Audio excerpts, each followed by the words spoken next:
వండుకున్నాడు తప్ప తుమ్మిళ్ళ ప్రాజెక్టు కట్టియలే.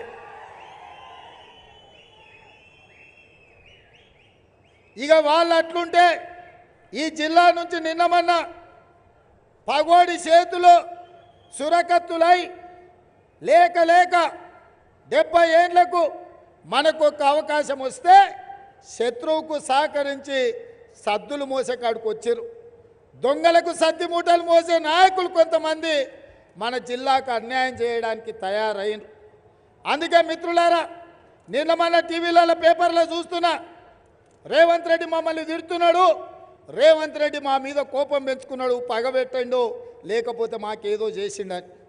నేను ఒక మాట అడగదలుచుకుని ఇక్కడ మిత్రుల్ని, అర్ణమ్మని కావచ్చు, మిత్రుడు ప్రవీణ్ కుమార్ గారిని కావచ్చు, అయ్యా ఈ తెలంగాణ రాష్ట్రంలో కాంగ్రెస్ పార్టీలో అతిపెద్ద పదవి పిసిసి అధ్యక్షుడు. ఆ పిసిసి అధ్యక్షుని సోనియమ్మ మల్లికార్జున ఖర్గే నన్నే చేశారు. ఒక రాష్ట్రంలో అతిపెద్ద పదవి ఏదైనా ఉందంటే ముఖ్యమంత్రి పదవి. ఇవాళ ముఖ్యమంత్రి పదవి కూడా ఈ తెలంగాణ 4 కోట్ల ప్రజలు ఆశీర్వదించి ఆ కుర్చీలో నన్నే కూర్చోబెట్టినరు. సోనియా గాంధీ గారు, మల్లికార్జున ఖర్గే గారు ఈరోజు నాకు అండగా నిలబడ్డారు. నాకు మీకు ఉన్న పోటేంది, నాకు మీకు ఉన్న పంచాయతీ ఏంది? మనకేమైనా గెట్టు తగాదా ఉందా, ఆస్తి తగాదా ఉందా? నాకేం తగాదా ఉంది అర్ణమ్మతోని, ప్రవీణ్ కుమార్తోనని నేను అడుగుతున్నా.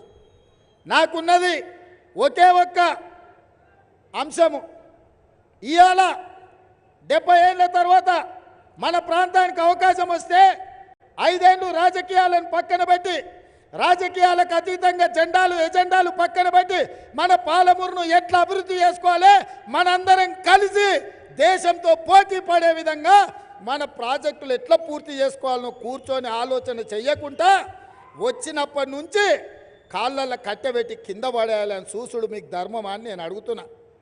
అర్ణమ్మతో నాకేం పంచాయతే? అర్ణమ్మ దగ్గర ఉన్నదేందని నేను గుంజుకోనికే. గద్వాలలో ఆమె పార్టీ బీజేపీ పార్టీ ఎమ్మెల్యేకి నిలబడితే 7,000 ఓట్లు వచ్చి డిపాజిటే గల్లంత అయింది. ఇంకా మీ దగ్గర ఏముందమ్మా నేను అడగనికే. అదేవిధంగా మిత్రుడు ప్రవీణ్ కుమార్ ఐపీఎస్ ఆఫీసర్, ఏ రోజు కూడా ఆయనను గౌరవించినాం. ఆయన ఉద్యోగం రాజీనామా చేసినప్పుడు, ఆయన ఉద్యోగంలో ఉండి చంద్రశేఖరరావు ఆయనను ఇబ్బంది పెట్టినప్పుడు మేమందరం ప్రవీణ్ కుమార్ గారికి అండగా నిలబడ్డాం. ఆయన ఉద్యోగ రాజీనామా చేసినప్పుడు మేము కూడా బాధపడ్డాం. ప్రవీణ్ ప్రజా జీవితంలో ఉండాలి, దొరలకు వ్యతిరేకంగా కొట్లాడాలి అని మేమందరం ఆయనను ఆహ్వానించినాం.